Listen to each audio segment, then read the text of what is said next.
Voting with bucks rather than ballots. The special session is underway in Austin.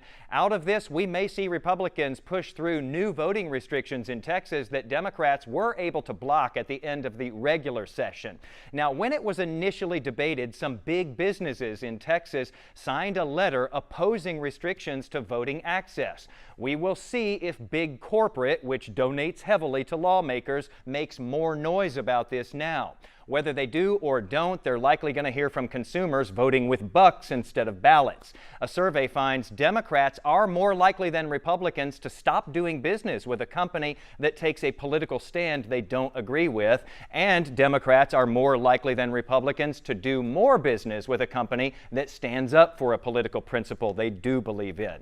That being said, though, when TV ratings for last year's NBA playoffs dipped, Republicans were much more likely than Democrats to say they weren't watching as much anymore because the league had become too political. A finals basketball note: the Mavs aren't in the championship, but something that has more value than a trophy is, well, value. And in the latest rankings, the Mavericks are worth more than either of the two teams who are trying to win it all. I give it my best shot, by the way, to keep you right on the money right there.